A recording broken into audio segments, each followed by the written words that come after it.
Good morning, good morning. The time for convening has arrived. The Senate will come to order.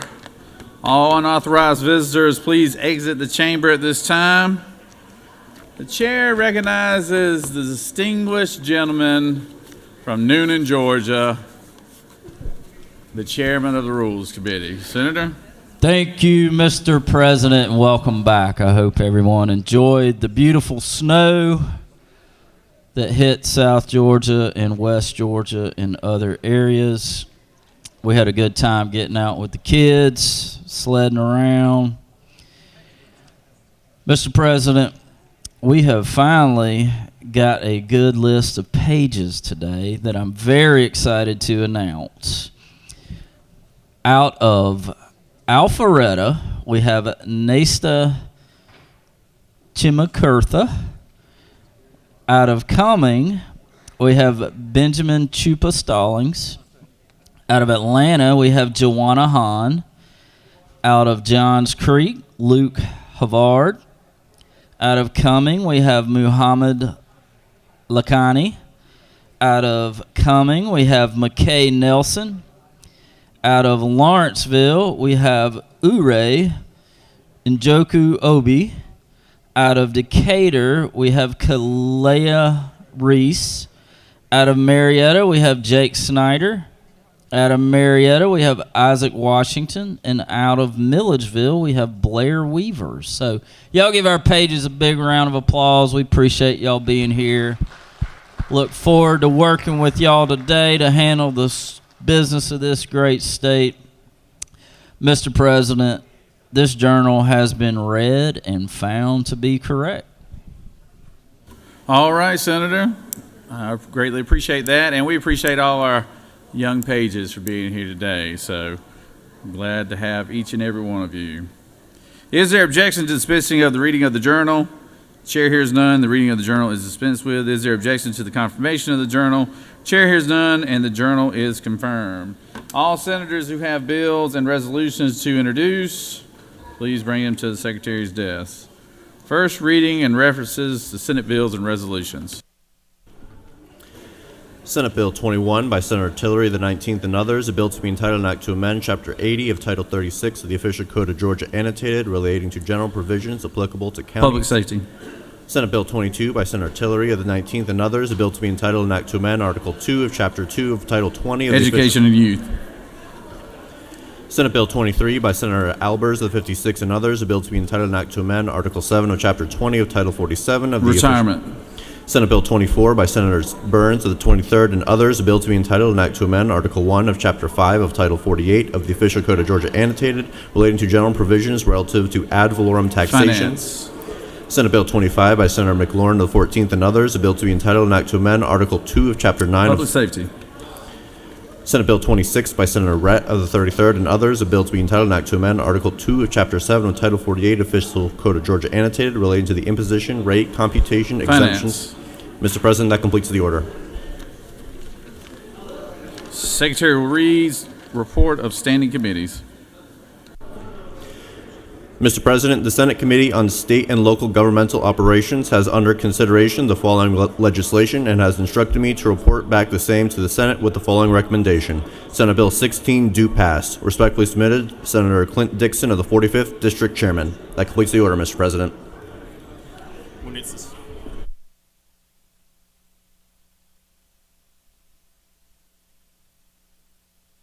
It is now time for the morning roll call. Are there any motions to excuse? Recognize the senator from the 15th. Chairman, Mr. President, I move that we excuse the senator from the 12th for business inside the Capitol. Thank you. I just saw the senator from the 12th, but without objection, they are a senator from the 12th is excused. Any other motions? Recognize the senator from the 33rd. Thank you, Mr. President, and good morning, y'all. I ask for unanimous consent to excuse the senator from the 5th, 26th, and 28th for business outside the Capitol. Without objection, the senator from the 5th, the 26th, and the 28th are excused. Any other motions to excuse?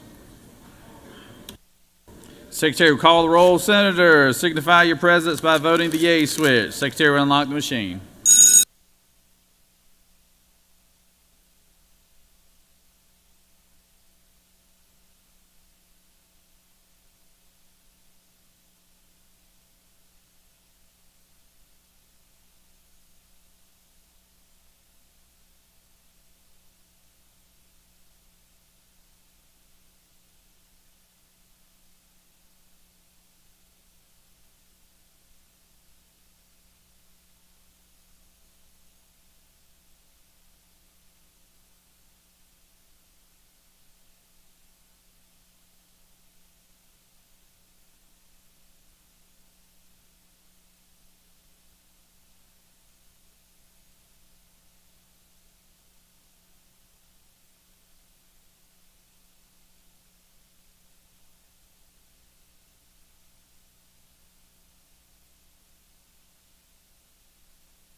It is now time for our morning devotion. All senators, please take your seats and cease all audible conversation. I would ask the doorkeepers secure the chamber at this time. I'd like to recognize the senator from the 41st to lead us in our pledge and introduce our chaplain of the day. Senator? That works. Please stand for the Pledge of Allegiance. I pledge allegiance to the flag of the United States of America and to the republic which stands one nation under God, indivisible, with liberty and justice for all. And now our pledge to the Georgia flag. I pledge allegiance to the Georgia flag and the principles for which it stands: wisdom, justice, moderation, and courage. Thank you. Well, good morning, colleagues. I rise today to introduce to you the Reverend Kathy Brockman, who is an associate pastor at Dunwoody United Methodist Church in my great district, District 41. Not only is Kathy a constituent of mine and serves a large congregation in my district, but we also happen to have gone to the same seminary. She is a proud alum of Candler School of Theology at Emory University, and so I'm always happy and glad when I can bring folks from Candler to join us here. Kathy, while not a native Texan, not a native Georgian, she's actually from Texas, has made home here in Georgia for a long time, where she and her husband, Bard, who is here with us today, raised two sons. Before becoming a pastor, Kathy served in the financial institution industry and helped make some really good, important work there before she realized that God had called her to a much higher purpose. She served 3 small churches during the course of her career, one of them being in Comer, Georgia, so she's been out to East Georgia, and also served at Oak Grove United Methodist Church, dear friends of ours that serve there as well. She is the pastor for Congregational Care, Older Adult Ministries, and Women's Ministries at Dunwoody United Methodist Church. And it's my great honor and privilege to introduce you to the Reverend Kathy Brockman. Appreciate it. Thank you, Senator Jackson and Lieutenant Governor. Good morning. Rainy days and Mondays, right? Well, it is an honor and a privilege for me to be here this morning with you. I also bring greetings from one of your former colleagues, former Senator Fran Miller. Sends his best. Fran and Mary and their daughters and their families are longtime members at Dunwoody United Methodist Church. Well, as a pastor, I have had the privilege of providing congregational care or pastoral care to the families within our church, as well as others in the Dunwoody community. For those of you who may not be familiar with that term, when I say pastoral care, it is walking with people in both the difficult and the joyous times in their lives. Whether it be the death of a family member, the challenge of addiction or mental illness, an unexpected and unwanted medical diagnosis, or the beauty of a wedding, the birth of a new baby, or the declaration of complete remission. Caring for people is one of the holy privileges of being a pastor.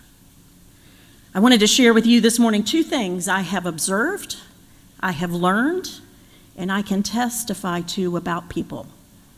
Neither of which will be a surprise to you, I'm sure, but something to be reminded of on a rainy Monday morning. The first being that everybody has a story. Now, I know you know that because each one of you has a story that you know so well. Some of it I'm sure you're proud of, and some of it maybe not so much, right? Every person has a story. I've learned that too many times. We don't learn the true extent of that story until we celebrate the life of the person at a funeral or a memorial service. And isn't that too bad? More often than not, I regret that I didn't know the extent of that story. For example, the man who served in the Army during Vietnam and earned both the Purple Heart and the Silver Star. He was a leader who ran toward enemy fire rather than away from it to protect the soldiers under his command. Then there's the amazing woman who is known as the Mother of Dunwoody. She was a community activist, a dedicated volunteer, and the driving force behind Dunwoody's incorporation. She was also a dedicated volunteer in many areas of DeKalb County. Everyone has a story. But unfortunately, we don't take the time to listen to that story, or even a small portion of that story, before we assume we know what's best for that person or that group of people. As representatives, as senators, as leaders of the people of Georgia and your districts, it's my prayer that you will take the time to listen, to truly listen to the stories of the people, all people, including the ones who don't look like you, or think like you, or vote like you. The second thing I've observed, I've learned, I can testify to, is that we can't do this life alone. In my ministry, I have seen people who are so private that they won't let anyone in to share the good times, much less the more difficult ones. And they suffer. They suffer needlessly. They carry a load that could be shared with others. Many of you have heard the saying, God won't give you anything you can't handle, haven't you? Well, that's not completely true, my friends. I prefer whatever happens in life, God never meant for you to handle it alone. God meant for us to be in community and relationship with God as well as with other people. I know that the work you do here is incredibly important, and I suspect that there are times, perhaps many times, when it's very difficult. I suppose that there are even times when other people, maybe even your fellow legislators, have disappointed you or have let you down. So I pray for each one of you that you have a person, at least one person in your life that you trust, who will listen, who will walk with you during both the good times as well as those more difficult ones, and who will not try to fix things for you. That may be a spouse, a parent, another family member, a friend, the clergy at your place of worship, or even a therapist. Everybody needs a person because we aren't meant to go through life alone. I believe that God works through other people, and whether you have your own relationship with God or you don't, God will find a way to work through others for your good. I worship, and hopefully many of you do too, a God who is loving and wants the best for each of us. Whatever happens in life, God never meant for us to handle it alone. So everybody has a story, and God never means for us to handle anything alone. I hope you will take those two truths with you today, that you will ponder them, and that you will thank God for them. And now I'd like to close with a beautiful psalm, Psalm 8, a psalm of David. O Lord, our sovereign, how majestic is your name in all the earth. You have set your glory above the heavens. Out of the mouths of babes and infants, you have founded a bulwark because of your foes, to silence the enemy and the avenger. When I look at your heavens, the work of your fingers, the moon and the stars that you have established, what are human beings that you are mindful of them? Mortals, that you care for them. Yet you have made them a little lower than God and crowned them with glory and honor. You have given them dominion over the works of your hands. You have put all things under their feet, all sheep and oxen, and also the beasts of the field, the birds of the air, and the fish of the sea, whatever passes along the paths of the seas. O Lord, our sovereign, how majestic is your name in all the earth. Let us pray. Gracious, loving, and merciful God, we thank you today for the land in which we live. We thank you for the freedoms which are ours, for the multitude of opportunities presented to each of us, for a land of abundance. God, I thank you for this body of your people who are willing to give of their time and their talents to care for this great state of Georgia and those of us who call it home.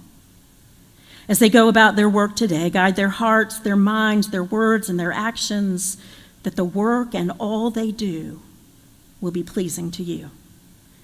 God, we pray for blessings on this great state. We pray for those who still suffer the effects of Hurricane Helene and the recent snow and ice storms. May they know your peace, O God, and especially may they know your presence. Loving God, we know each person has their own unique story, so may we all be mindful of that in the coming days, and may we all continue to remember that each and every one of us is your beloved child. We are grateful, O God, that you don't leave us to go through life alone. We're grateful that you send others into our lives to walk with us, to listen to us, and show us your love and your mercy. I pray, O God, that you will use each of us to be that person for another, looking to you for guidance and strength. We pray all these things in the mighty and glorious name of God. Amen. Amen. Good job. Thank you. Thank you very much. That was great. Appreciate Thank it. you. Appreciate it. Mhm.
We obviously have a lot of guests in the hallways and in the chamber as well, but we always like to introduce and recognize our doctors of the day. And to do that for us today, I recognize the senator from the 37th to introduce our doctor of the day. Thank you, Mr. President. Ladies and gentlemen of the Senate, proud to bring before you today Dr. Debbie Dalton. She's a physician from my district up in West Cobb County. This is a person, when you think about expertise and service, I think about Debbie Dalton. She is a licensed pharmacist, physician, has an MBA, got later in her career, but as a leader, she is the Chief Medical Officer at the Wellstar Paulding Hospital. She is a former chair of the Composite Medical Board and currently serves as the president of the Medical Association of Georgia. So her service commitment outside of the 50-hour week she works as a medical director is extensive. And with that, I'd like to thank our doctor of the day, Dr. Debbie Dalton. Thank you, Senator, and thank you, Lieutenant Governor. As mentioned, I am the president of the Medical Association of Georgia. I'm a past chair and a current member of the Composite Medical Board, and I'm honored to be here and serve as your doctor for the day. I just want to thank you for everything you have done in the past, everything you're going to do today, and for the rest of the legislative session this year, and in the future, to help make Georgia the best state to practice medicine and to help keep our patients safe. Thank you so much.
We have a special presentation here today. Secretary, read the resolution.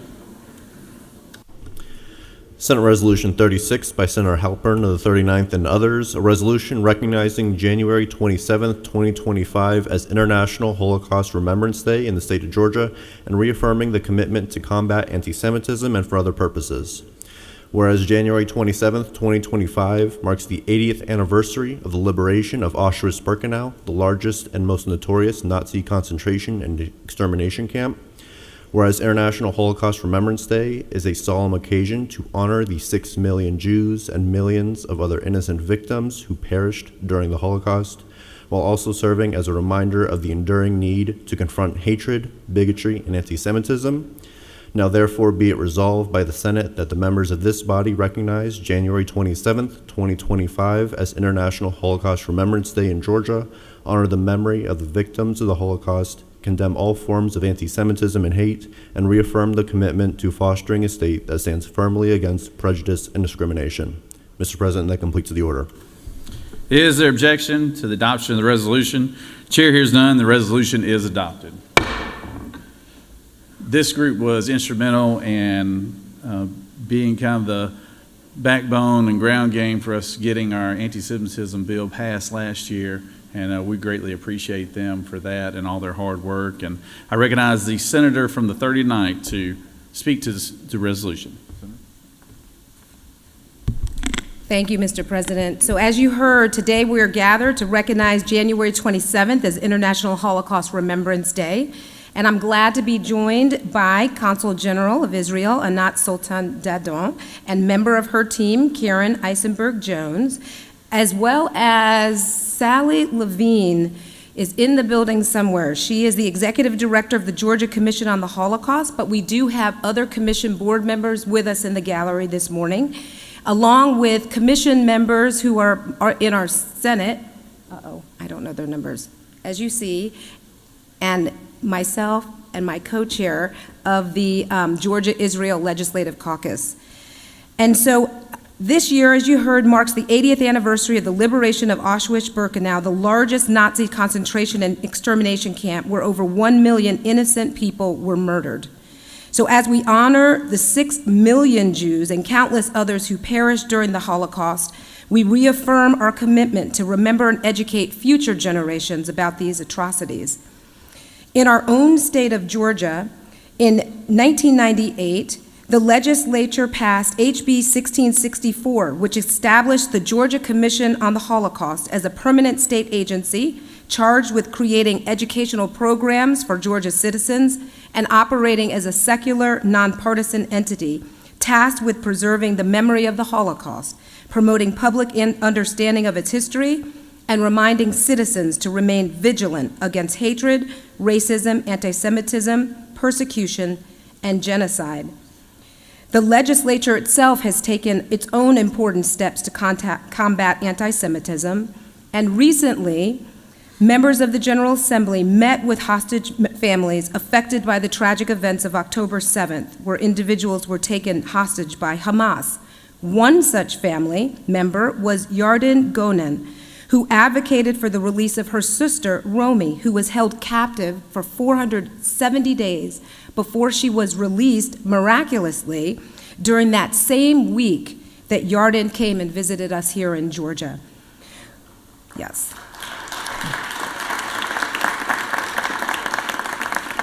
Romy was one of 3 young Jewish women who were released, and thankfully another 4 were also released on Saturday. And of course, there are more to come. But these releases and return home were part of the ceasefire agreement. The liberation of these innocent individuals resonates deeply with the historical liberation that we're commemorating today.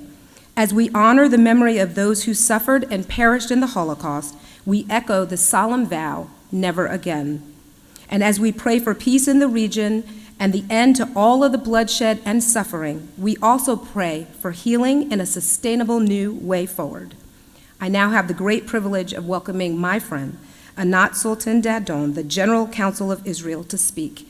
Consul General, thank you for your leadership, fortitude, and dedication to moving the Georgia-Israel relationship forward.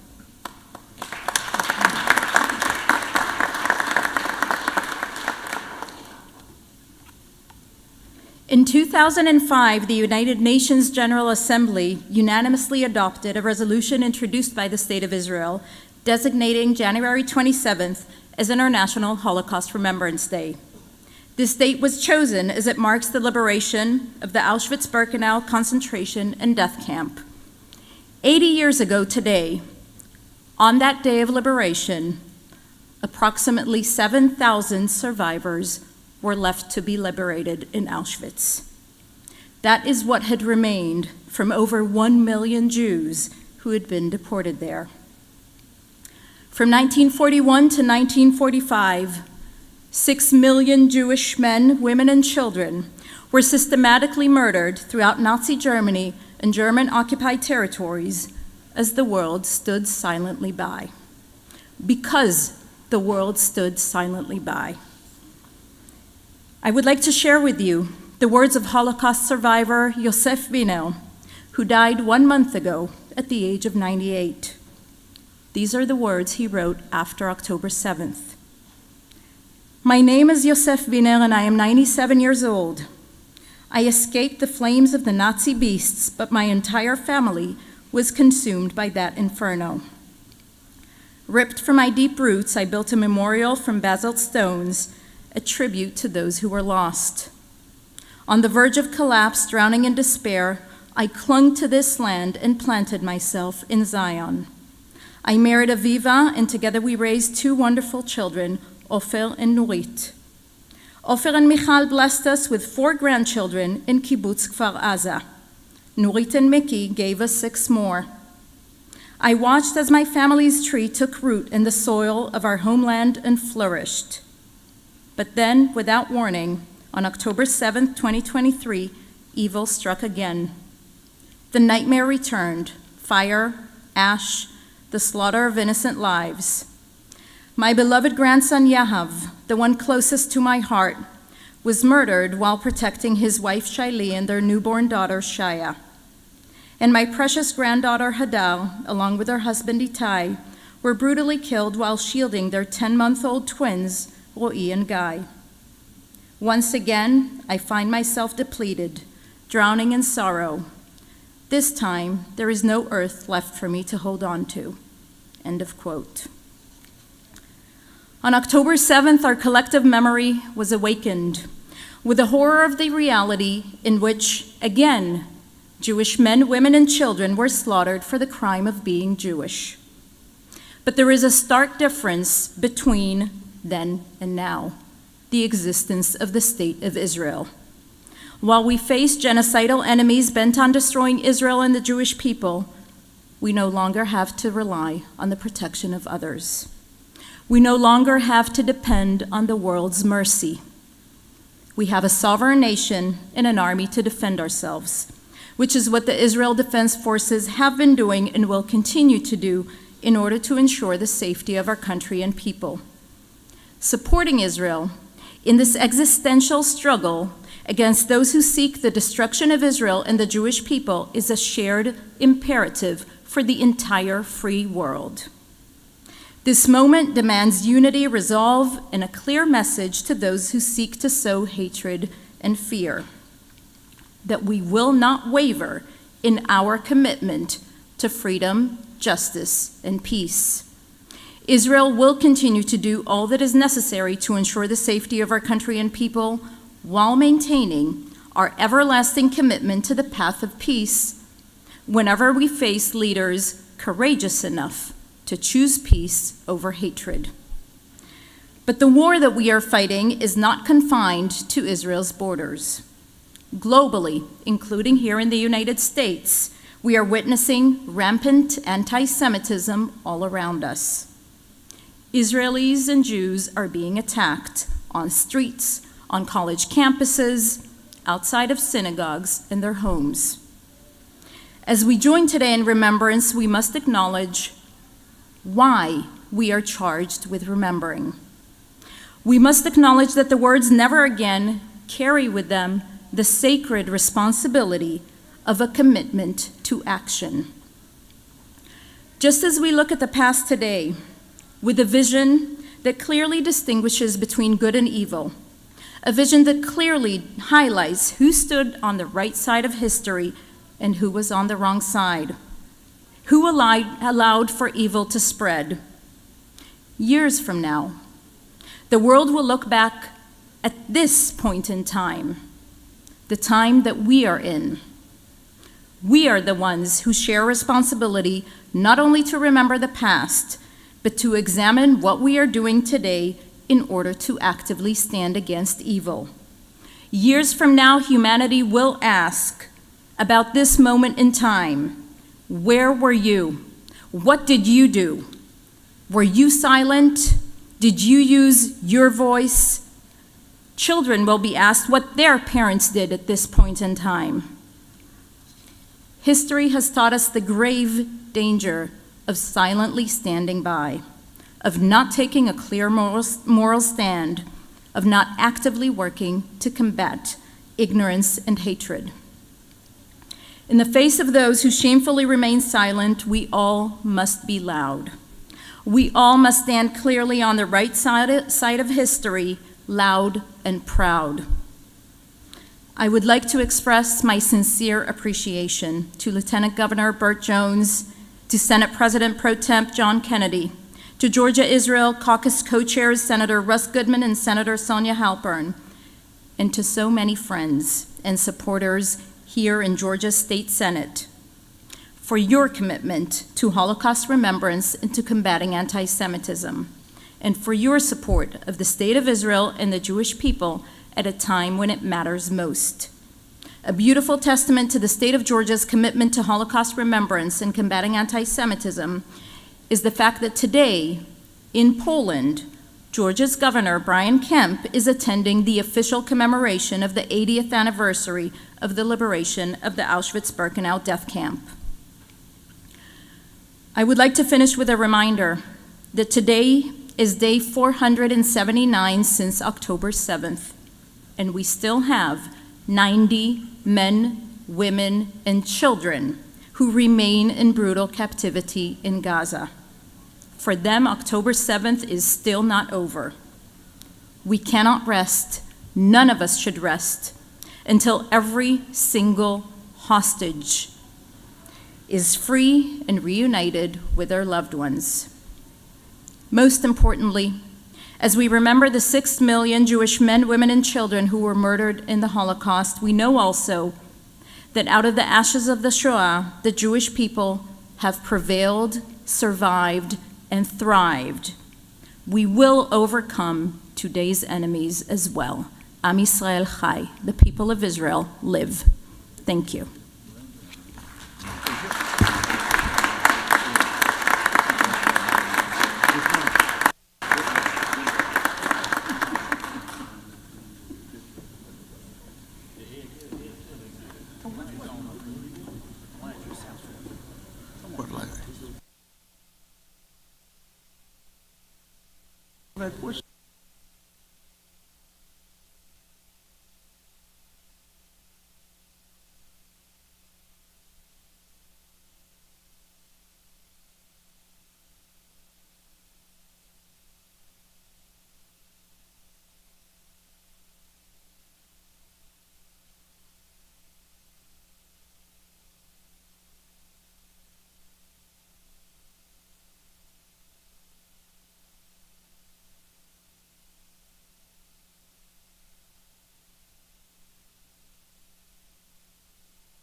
All right, if we could have everyone's attention. We have another very, very special guest with us today. And Secretary, read the resolution. Senate Resolution 37 by Senator Eccles of the 49th and others, a resolution commending and congratulating Martha Haythorne and for other purposes. Whereas Martha Haythorne was born on January 27, 2000, and this year she enjoys the delightful distinction of celebrating her 25th birthday. And whereas Martha Haythorne developed her interest in politics through her weekly Zoom shows, Mondays with Martha, during which she interviewed state legislators about politics and disability policy, as a part of her internship with the ARC of Georgia, and whereas she is a graduate of Georgia Tech's Excel Inclusive Post-Secondary Education Program, which provides opportunities for students with intellectual and developmental disabilities to pursue higher education and personal growth, and whereas Martha Haythorne currently serves as a member of the Georgia Council on Developmental Disabilities, where she focuses on the Public Policy Committee, and whereas she further serves as the Senate Assistant Anteroom Clerk. Now therefore be it resolved by the Senate that the members of this body commend Martha Haythorne for her unselfish, dedicated, and loving service to the members of her family and state, congratulate her on the remarkable occasion of her 25th birthday, and extend their most sincere best wishes for continued health and happiness. Mr. President, that completes the order. Is there objection to the adoption of the resolution? Chair hears none, and the resolution is adopted. Whoa! Oh, geez, that was kind of, wow, that was very official.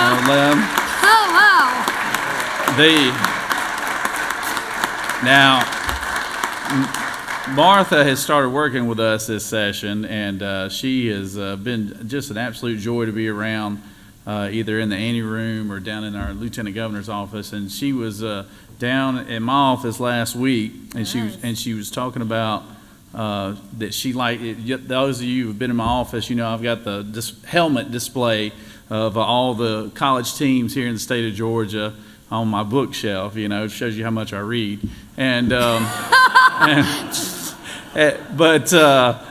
But she took a real liking to the Georgia Tech helmet, and Go Yellow Jackets! and I said, you like Tech? She said, yes, I graduated from Georgia Tech. I said, I didn't know that, Martha. And I go, you know what? I think I know what I'm going to get you for your birthday right here. So y'all know what a big University of Georgia guy I am, so it took a lot of pride swallowing to do what I did. But I called the good president there at Georgia Tech and the head football coach at Georgia Tech, and we got Martha her very own helmet right there.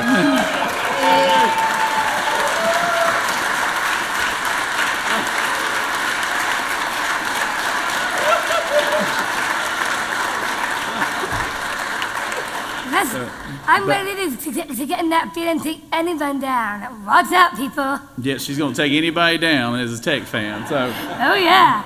But I do know that the senator who put this resolution together for us from Gainesville, Georgia, he is behind me, and I know he would like to speak to this resolution. And Martha, you can keep the helmet on or off. It doesn't matter to me.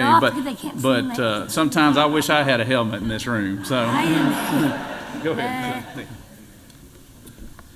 Thank you, Mr. President. Y'all bear with me just a second. This is the first time up here, so I'm going to make it brief, but come on now.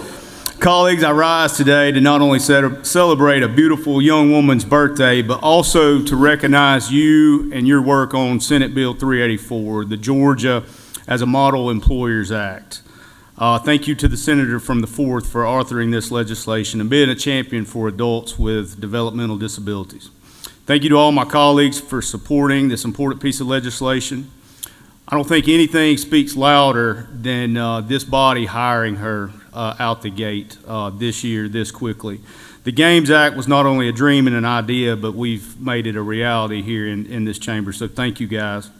I also want to extend a special thank you to Secretary Tripp, Stacey Perry, Charlie Barrett for all making this happen. Martha, thank you for applying for this job in the state Senate. There's no question you were destined to be here, and this is just the beginning of a great career in public service. I want you to know how special you are to me and my colleagues in this room. In just a short time, you've made your mark, and you're making our days better. Your smile and your conversations are contagious, and they make me want to be better every day. After a brief conversation about fried pies with Martha, she didn't hold back in letting me know that January 27th was her birthday, and it was the perfect day to eat fried pies. I would say, Martha, you're an exemplary Georgian, and we can all learn so much from you. So far, you've put the service of others way above your personal needs, and I applaud you. From watching you and my son Cohen, I've learned that you work twice as hard as the rest of us to accomplish the tasks that we take for granted. On the contrary, you work half as hard at being nice and courteous and as generous as we do because it comes natural to you. We have a special vest for you for your birthday Whoa. with the Senate logo on here. Whoa. We also have fried pies in the anteroom. The senator from the 24th orchestrated some balloons. I'm not sure how legal that is, but he got them in here, and a birthday card that everyone signed. So, colleagues, join me in wishing Martha Haythorne a very happy 25th birthday. She's very well aware of her quarter-century mark. So, Oh y'all, my gosh. Yes, I am. give her a round of applause. Can I say something? Hi, everybody. I just wanted to say thank you. This is an incredible honor. People with disabilities, with people with disabilities, it is really important for them to have a job. And so I applied, and then this happened. The bottom line is working in a place like this helps build inclusion in the workplace for people with all kinds of developmental disabilities. And the reason I'm here today in the Capitol is because I want to change society for everyone with disabilities in Georgia and nationally. I want to make a difference, and I want to create a better, healthier, stable society. So you can all join me in that movement, because that movement really helps people like me and me live my best life. And my life is worth living, and I am not going to apologize because my mother gave birth to an extra chromosome and gave me this. Don't limit me. There's been low expectations for me because I have Down syndrome, I have UP syndrome, and I approve this message. Good job. Oh my God.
Are there any unanimous consents?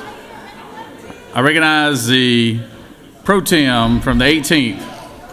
Good morning, Mr. President. I ask for unanimous consent that Senate Rule 1-2.3C, as in Charlie, be suspended for the remainder of today, Monday, January 27th, 2025, to allow senators to exchange seats on the 6th day of the legislative session. The pro tem has moved that the Senate stand suspended, rules suspended for a readjustment of the seating here in the chamber. So And just to give you an idea, because we were late getting governor floor leaders assigned and some other leadership positions assigned, usually the seating is different. Well, the seating is different than what's customary. So that is the reason for the suspension of the rule, is to get your appropriate seating done while we're in session here. So is there objection? Senator from the 53rd, do you have Senator from the 53rd? All right.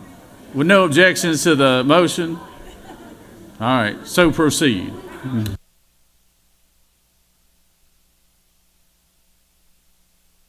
I'm sorry, I recognize the senator from the 18th to speak to the motion.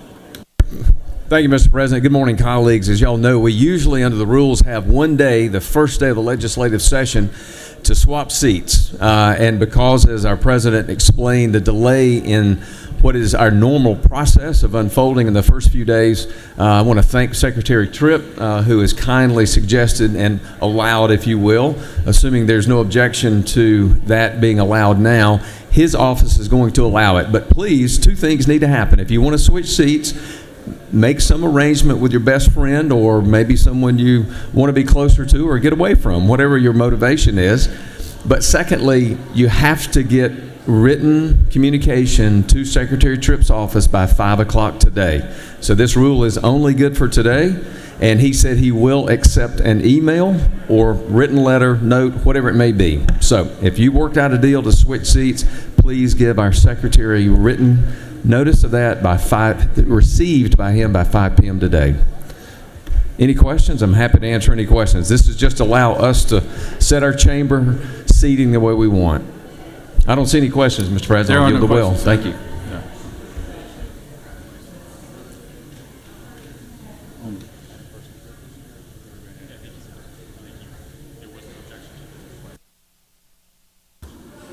All right, there were no objections to the senator's motion, so we are going to move on to points of personal privilege.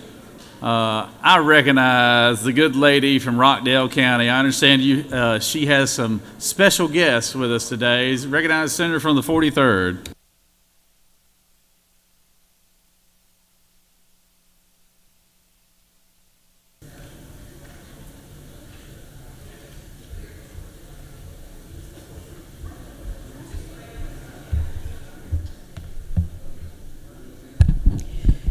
Thank you, Mr. President, and good morning, colleagues. If you have not noticed, there is a sea of pretty pink and gorgeous green today as we celebrate the first and finest forever sorority of Alpha Kappa Alpha Sorority Incorporated. Today is AKA Day at the Georgia State Capitol. Founded on January 15, 1908 on the campus of Howard University in Washington, D.C., Alpha Kappa Alpha Sorority Incorporated is known as an international service organization. It is the oldest Greek letter organization established by African American college-educated women. Alpha Kappa Alpha Sorority's mission is to cultivate and encourage high scholastic and ethical standards, to promote unity and friendship among college women, to study and help alleviate problems concerning girls and women in order to improve their social stature, to maintain a progressive interest in college life, and to be service to all mankind. Excuse me, colleagues, I am speaking about a very important matter. Serious matter. Alpha Kappa Alpha Sorority Incorporated is comprised of more than 360,000 initiated members in graduate and undergraduate chapters located in 12 nations and territories, including the United States, Bahamas, Bermuda, Canada, Germany, Japan, Liberia, Nigeria, South Africa, South Korea, and the U.S. Virgin Islands. We are recognized and have proven by culture and merit, by service and sisterhood, that we are the first and finest forever sorority. We are America's premier Greek letter organization for African American women, and today and every day we will soar to greater heights of service and sisterhood. With me today is our very capable Regional Director, Madam Tiffany Moore Russell, who hails from the other great state of Florida, and she represents and supports the state of Georgia, Florida, and South Carolina. We have one of our former regional directors, Madam Carolyn Randolph, from the state of Columbus. So the senator from the 15th is an inside joke. From Columbus, she's from Columbus, Georgia. Please welcome our Madam Regional Director and the lovely ladies of Alpha Kappa Alpha Sorority Incorporated. Please welcome them to our state capitol.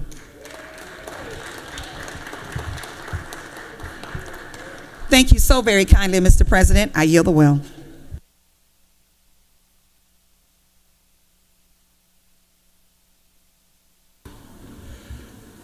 It's always a pleasure to have the ladies from the Alpha Kappa Alpha sorority here.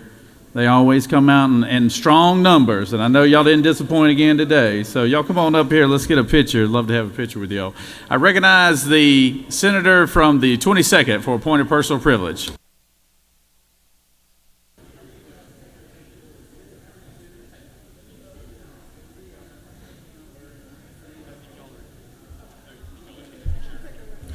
Thank you, Mr. President.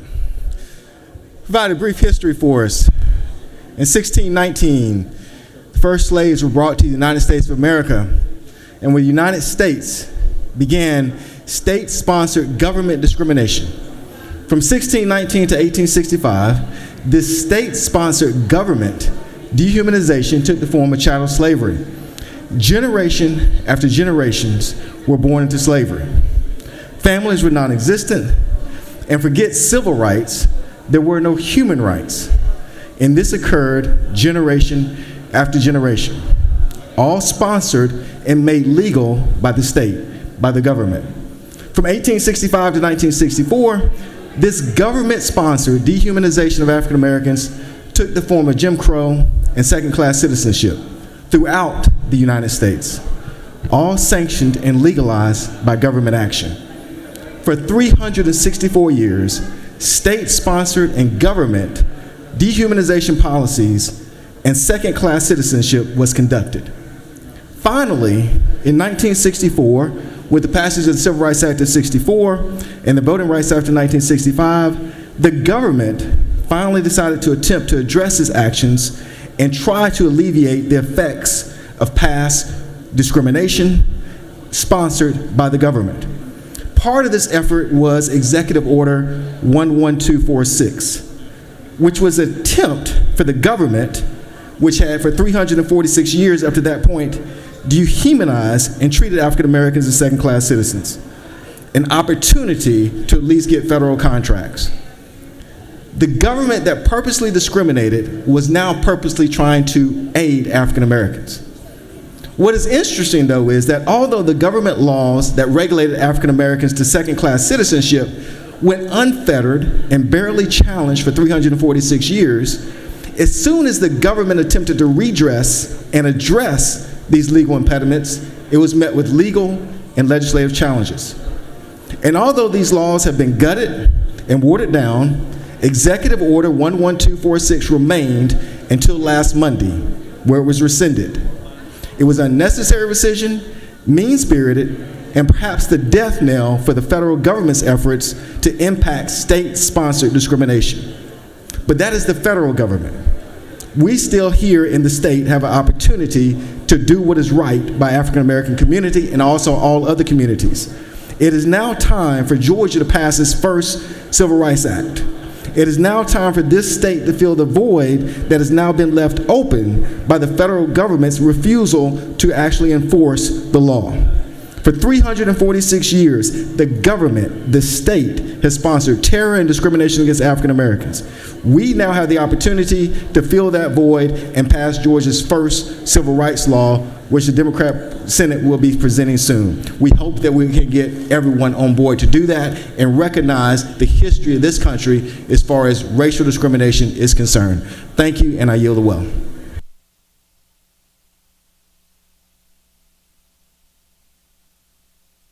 Thank you, Senator. I recognize the senator from 56 for a point of personal privilege.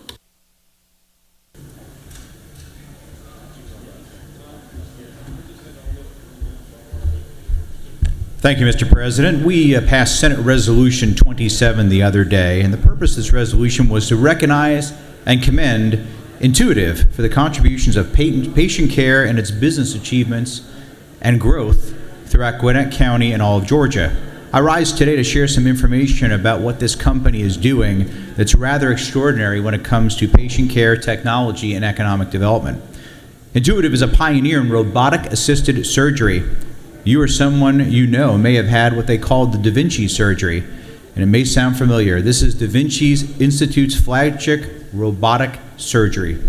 Intuitive is developing and manufacturing robotic-assisted surgical and diagnostic technology that's transforming the way we can deliver care to patients, surgeons, and hospitals. Intuitive shared with me that more than 59,000 Da Vinci surgeries were done here in Georgia just last year alone. And some of the systems were actually produced here in Georgia as well.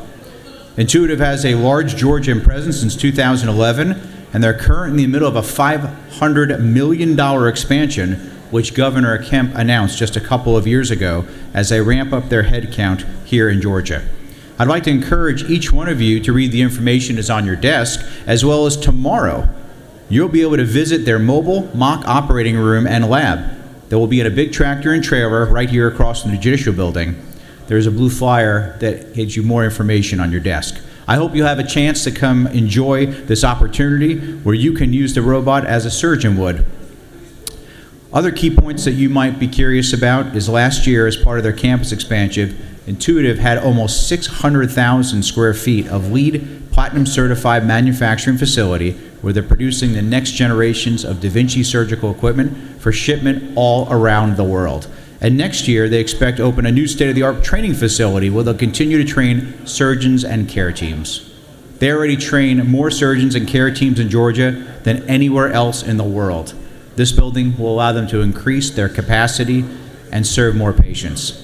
Today, they have more than 600 employees in Georgia, which include training, manufacturing, engineering, and other business functions, and they are expected to grow that headcount to 1,200 in just the next few years ahead. So please join me in congratulating Intuitive for their great commitment to our state, to our community, and most importantly, to the patients that will receive their life-saving care. Thank you. I yield the well.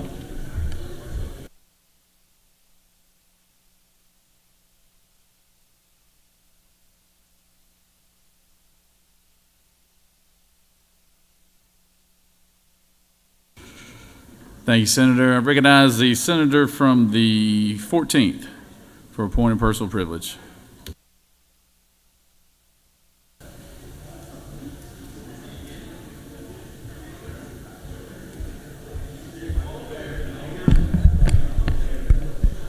Thank you, Mr. President. Bum, bum, bum, bum. Bum, bum, bum, bum, bum, bum, bum. I'm the senator from the 14th, and this is Trump Morning News. Welcome to Trump Morning News, a new 2025 podcast featuring your favorite in news entertainment, Trump Morning News.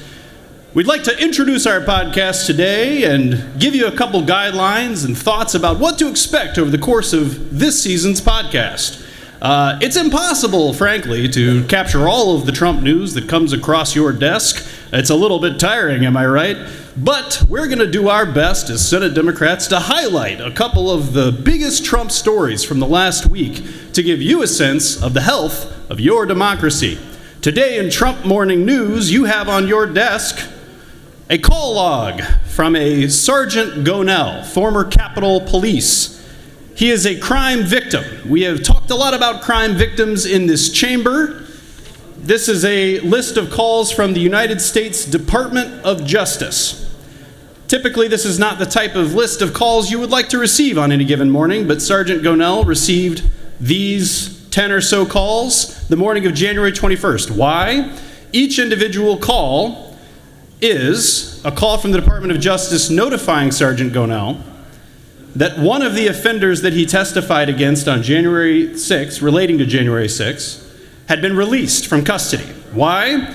Because sitting President Trump has pardoned roughly 1,500 people who were involved in the January 6th march on the Capitol.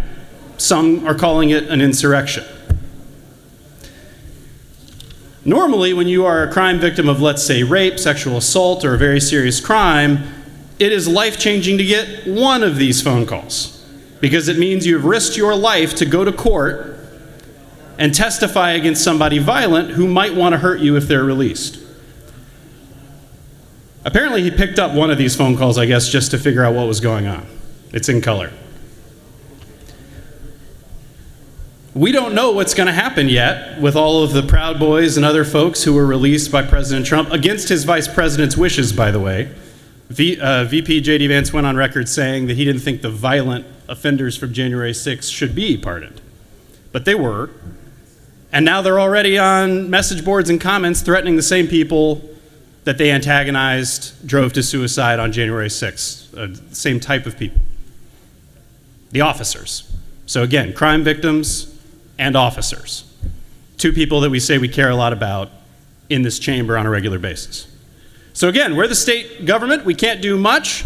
Listen, this is just a friendly podcast meant to remind you of the morning news. There's obviously nothing you could do in your capacity as state legislators about President Trump's pardons. Nothing the Republican Party could have done in the last 20 years to stop any of this from happening. But good morning and welcome to this season's podcast of Trump Morning News. Da, da, da, da.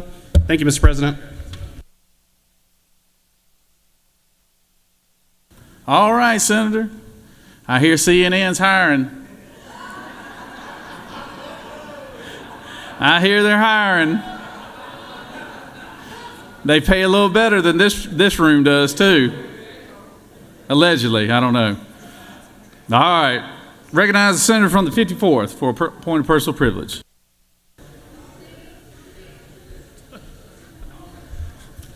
As I hear it being announced before I got up here, everybody knows what today is. As you usually do every year, today I rise on a point of recognition of two amazing things happening today, two amazing successes. Today is Dalton Day at the Capitol, and of course everybody knows what that means. It's a great day at the Capitol when it's Dalton Day at the Capitol. Just to tell you a little bit about Dalton. Dalton is a home to entrepreneurs, mature industries, and Fortune 500 companies. As we continue to adapt and to grow, always premier location in Northwest Georgia to begin a business and to raise families. Dalton and Whitfield County in Northwest Georgia is prime location for business expansion, relocation, and economic development. Located in the heart of the southern automotive and advanced manufacturing corridors on I-75, and just 25 miles south of Chattanooga and 85 miles north of Atlanta, the area is within a day's drive of a half of the nation's population. Dalton is home to the carpet and floor covering industry, which is a 21st century innovator in cutting-edge technology, applied science, global marketing, and services, resulting in new high-tech products and patent. Today is Dalton Day. I ask you to please plan to come visit with us from 4 to 6 at the Freight Depot. Each of you will also today receive your 2025 Dalton Day rug, as Georgia is home sweet home to us all.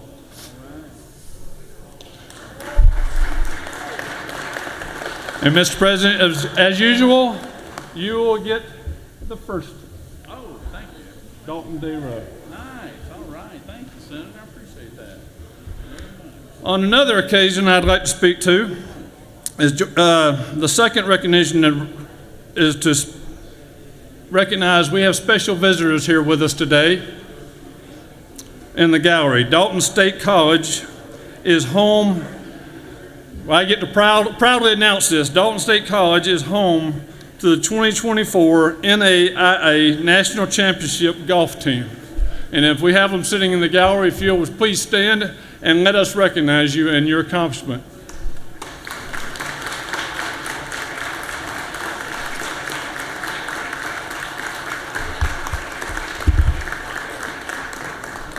As also, Mr. President, just to say, we'll get you down here for a picture hopefully shortly, but Mr. President, just say Dalton State is part of what makes Dalton the greatest place to live in Georgia. I know I have my preferences, but they just do amazing work at Dalton State College, and we literally are one of the highest ranked institutions in all of Georgia, not only Georgia, but the Southeast. And we're just proud of all they accomplished and all the successes that are coming out of Dalton State College. Thank you, Mr. President. I yield the whip. All right. Let's give our friends from Dalton State College another round of applause real quick.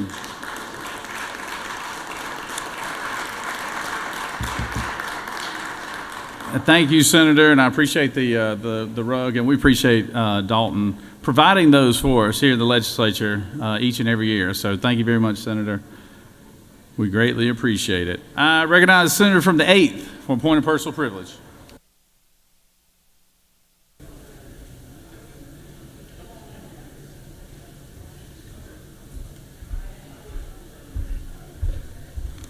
Oh, got to bring this. Thank you, Mr. President. Got to bring it down for a shorty like me.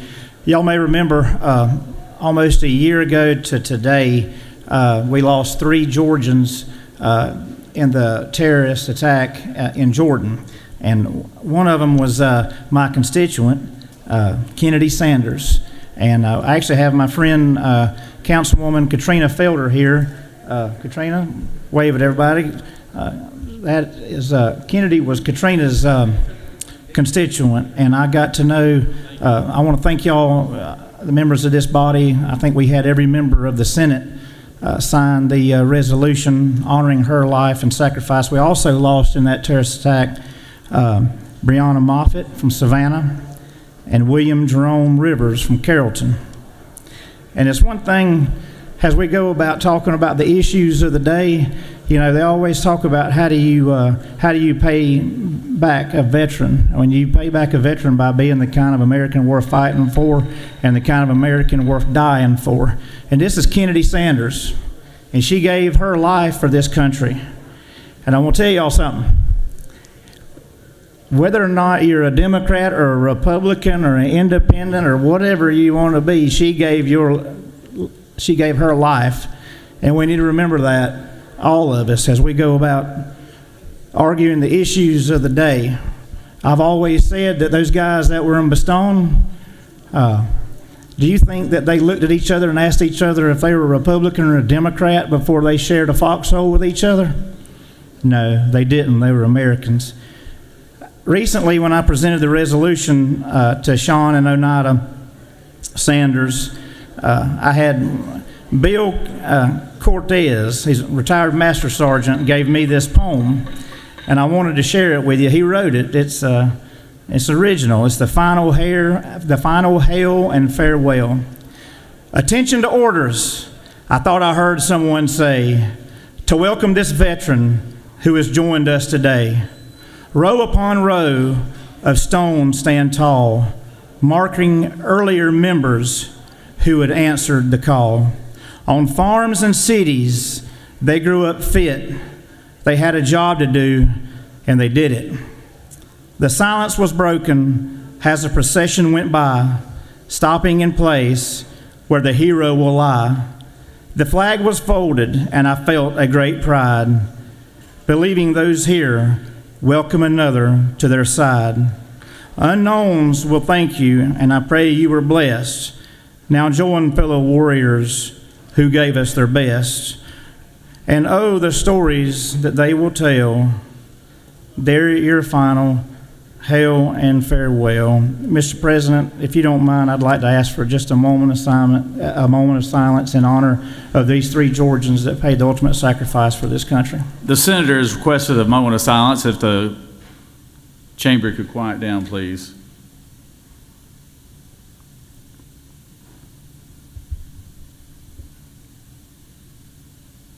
Thank you, Mr. President. Thank you, Senator.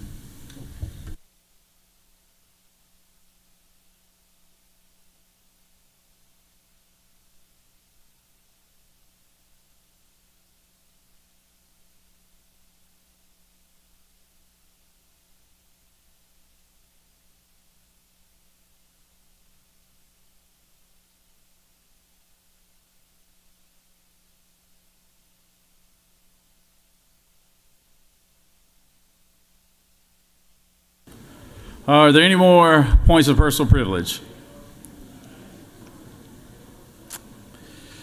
You have before you a consent calendar of privileged resolutions. Does any senator wish to remove a resolution from the consent calendar? Is there objection to the adoption of the resolution on the consent calendar? Chair hears none, and the resolutions on the consent calendar are adopted.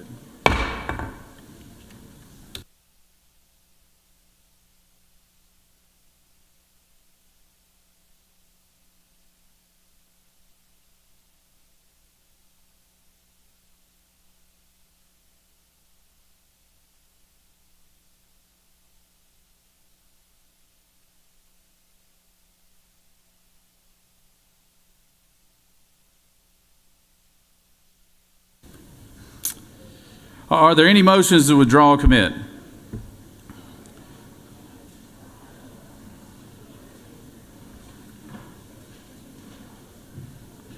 I recognize the majority leader for a motion. Senator from the 51st.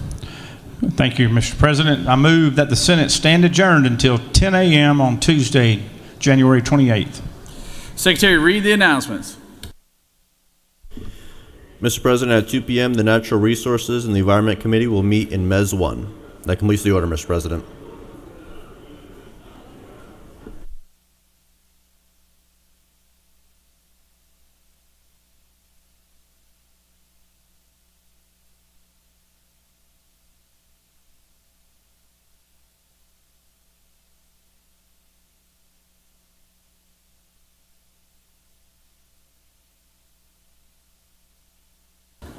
The majority leader has moved that we stand adjourned until 10 a.m. tomorrow. All those in favor of the motion signify by saying aye. All opposed? Senator Anderson, would you have an announcement you want to make?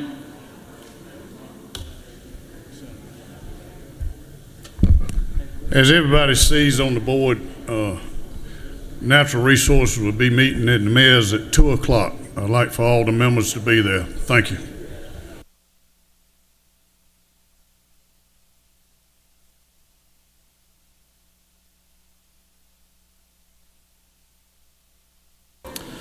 The majority leader has moved, and it sounds like everybody wants to stay. So, hearing no objections, then we are adjourned. See y'all tomorrow morning. Have a good day.